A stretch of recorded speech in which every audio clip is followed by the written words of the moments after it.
you go get a win against the Spurs. I get it, they're a 14-win team, but the one thing I was thinking about is that's a great 3-game sample size of what can sometimes happen as you rely more and more on young guys who you're trying to get experience. You're going to struggle against teams that are veteran-type teams, and you might have an up-and-down performance against a team that you think you should beat twice. But all in all, I think it's a positive for the Golden State Warriors that they're getting these guys playing time and that they almost have to get them playing time as they head to this play-in, which it looks like they're going to end up playing it. Evan? Well, you look at the beginning of the season to now, and at the beginning of the year, they still were built on the core of the 2022 championship, and that large in part is what their season's going to be decided on come postseason time. But this was a team that needed to get younger, that needs to become more reliant on their younger players. Number one, because they got an aging core, but number two, you just look around the league. Look at what has been able to carry teams throughout, for long stretches, for long periods of time. It's been younger, up-and-coming star players.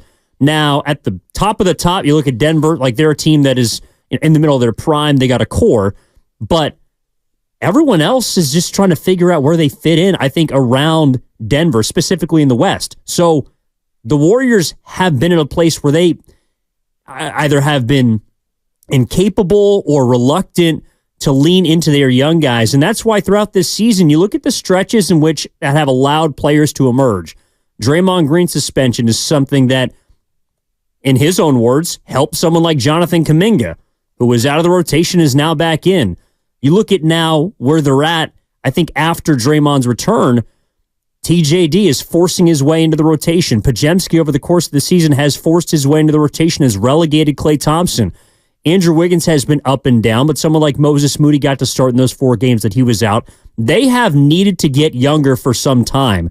And whether it's by choice or by being forced to, you've seen over the last 3 games the ups and downs and the inconsistencies that naturally are going to follow some of these young players. But your hope is that eventually they settle. Eventually they balance themselves out, and then they're able to get better. Like we've seen leaps and bounds from the 25 and youngers this season. And that has me excited about the future because at the end of the day, you are the 10 seed. Like you are what your record says you are. Right. And that loss and the losses to Chicago and the Spurs certainly hurt. But we're also starting to see on an individual basis, players take leaps. And that to me is the most important part for the remainder of this season before we get to the playoffs. I think the question now becomes, can you go get a win tomorrow night in Dallas against the Mavericks? Doesn't look like Steph Curry's going to play. But I look at the next 2 games. They're at Dallas and at the Lakers. And obviously, if you want to get to 9, 8, and above, you're going to have to win at least one of these games. It's important. To me, if you lose both these games, you're looking straight down the barrel of a 10 seed. Even if you win some games. So the one thing I'm thinking is, the one silver lining to me is, if you see you're going to be a 10 seed and you know you're going to be a 10 seed, even a 9 seed, at that point, don't you just try to milk the youngsters the last 16 games so that when you get to that play-in game, Steph's fully healthy and rested, Draymond's fully healthy and rested, Klay's fully healthy and rested, et cetera, et cetera. I mean, that would be the one thing I'd try to do if I found out, we're not going to be able to get up to 8 or 7. That would be my goal. Yeah, you have to. I think that's why you have young players, to eat the minutes of players that are out of their primes, that are on the downside of their careers. I mean, the hope is that Curry, Klay, Dre, and others can still come postseason time, raise their level. Wiggins, certainly. I think the Warriors, however far they go in the playoffs, are going to be determined by their aging core, but you need to make sure they're as fresh as possible. And I think also now, look, like Kaminga's important. Kaminga's important to the success of this team. Podziemski is important to the success of this team. Now, we can have the discussion if that's, ultimately the best place to be, because there's a lot of great young players, but the Warriors have been hanging on to the past for so long that I think it's just refreshing to feel like, for example, against the Spurs last night, and it is a 12-win team, but that the combination of what Chris Paul, Pajemski, GP2, Trace Jackson Davis, and Andrew Wiggins for a period of time could go on a 30-4 run. Could just take the game away from San Antonio. And that's a team that you should be able to dominate in stretches like that. They didn't do that on Saturday, and I thought that was a poor showing from the younger players, but that's what's going to happen. And so to see them immediately bounce back, like I almost think the fact that they faced the same team twice is beneficial to guys that are 21 or rookies, because you get a look at where you measure up the first time you see a team that you probably should have beaten, and then the second time you make the necessary adjustment. We saw that last night. Yeah, and I'm also trying to, and we can get into this a little later, I'm trying to gauge where the Warrior young players are compared to some other teams' young players. And we'll get into that in a sec. The other thing that, I was just looking at what's happened this year. And one of the things that's been a theme of this team has been, the core and how much you owe the core and how much the core should play, the champions, and how much you integrate the other younger players. And the one thing that's happened this year, and I did this yesterday, and I was like, boy, this team's been pretty healthy. But by the same token, they have moved some stuff around to make it easier for the young players to get on the court, more so than they have probably in the last 10 years. Draymond, think about this for a minute. Draymond got suspended, so he's missed about 20 games. They moved Klay Thompson to the bench to come off the bench, so he's playing about 5 less minutes a game. Wiggins has been underperforming, and then he was out for about 4 games recently, but his minutes have decreased from last year. Kevon Looney, one of the champions, he's been taken out of the rotation completely. You had Chris Paul, he got hurt for about 2 months, and right now Steph Curry's out. So even though none of those guys have been out for long stretches, a couple guys haven't been playing well, which has given the young guys an opportunity. And you hope that Steph Curry can come back in a couple games and be the Steph Curry he was. I'll tell you what, Chris Paul was great last night. So the question is how do you move forward the end of this season with the young guys? How much do you play them? How much standings do you watch? Do you still think getting up to 7 or 8 is realistic? But in the meantime, we'll find out more at Dallas and at LA this weekend. But so you said that these young players are essentially helping take in the load off of the older players' plates. Mm-hmm. The one guy that frustrates me in that regard would be Andrew Wiggins, because he's someone that you would expect to not have their load needed to be low. Andrew Wiggins right now is playing 27 minutes a game. He's 28 years old. I understand this is his 10th year in the league, and he's been around for some time. But that's a guy that you should be able to get 30-plus minutes a night from. Yeah. And so to me, Curry, Klay, Dre, their minutes are suppressed because they're getting older. Andrew Wiggins and his minutes are suppressed because he's getting worse. That's the biggest issue, I think. And where the Warriors are going to have to figure out how their rotation looks, or how their top 8 configures for a playoff series. As much as I think for the regular season they can piece things together and Kerr can find combinations on a night in and night out basis. Against Milwaukee, I thought Kerr did a beautiful job of mixing young and old.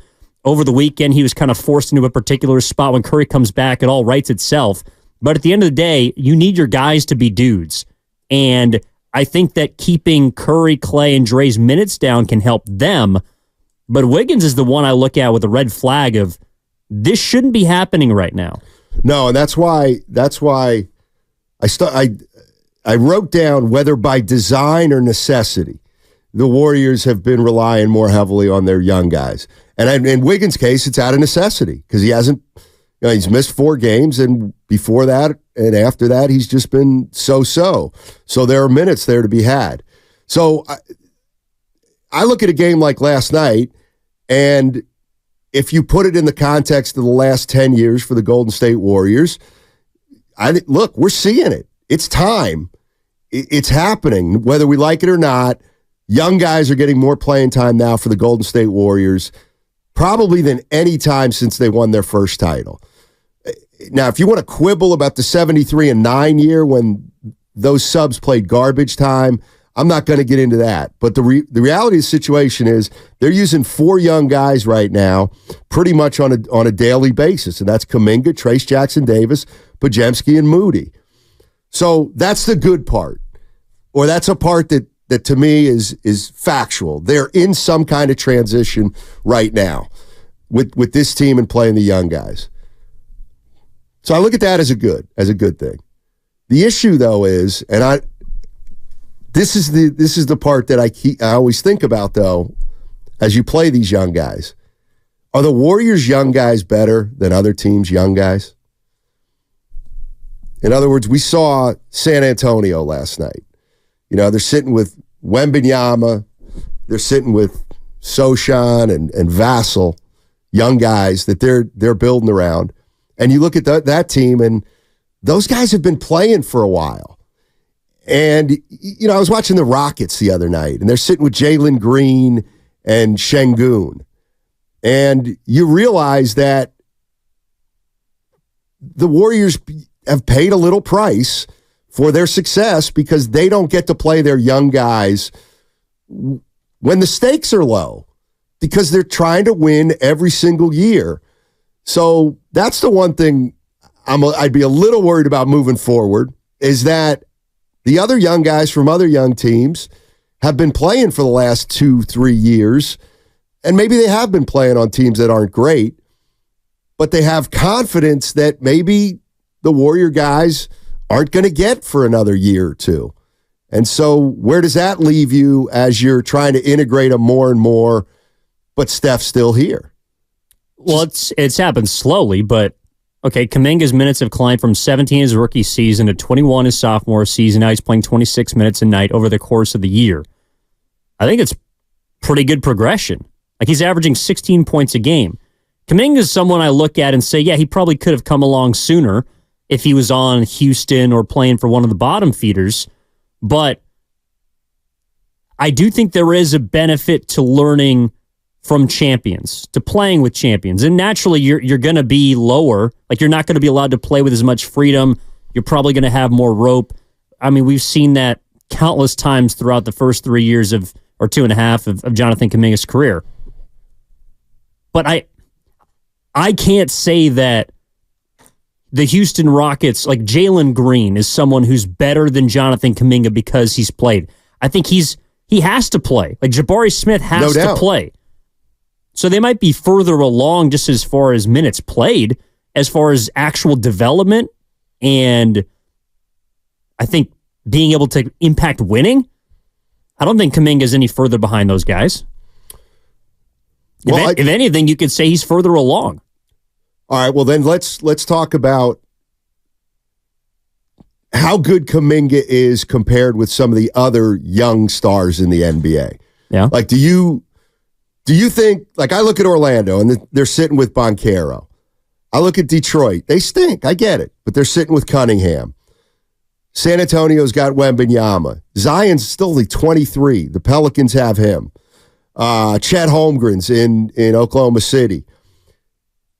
The Warriors, they need him to be a player of that impact, right? Eventually. Yes. Like, he's got to be able to be their Anthony Edwards, who's 22 years old. Can he be?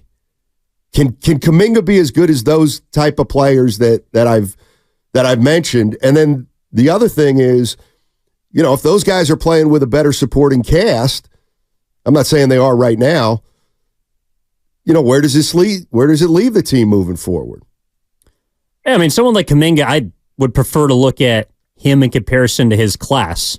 Like, all right, compared to other young players, yeah, I mean, he might not be as far as along as, you know, some of the stars. Like they're going to be players that are better than him. But, okay, right now, Evan Mobley, Scotty Barnes, Franz Wagner, I don't know, you could throw in Trey Murphy, I get Josh Giddey. All right, the last two, get him out, and he belongs in that group, I think, don't you? I agree. Kaminga. So if he's in the group of five, the five best players of his draft class, that's a hit. Like that's a win for the Warriors. Now, is he going to be...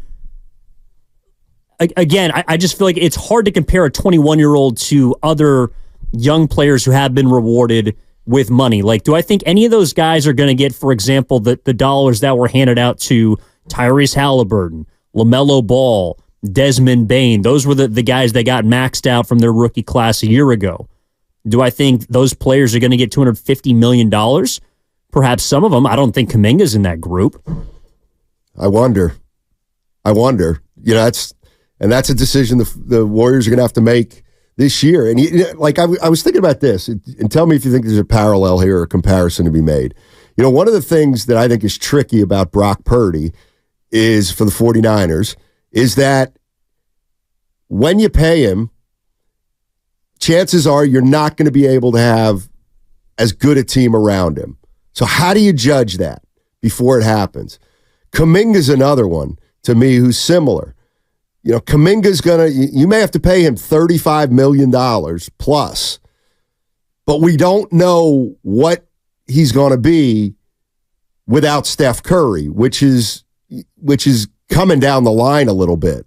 And that's one thing that I was talking about yesterday is the Warriors, every decision they have to make at this point that's long term, I think you got to at least factor in the possibility that Steph won't be Steph.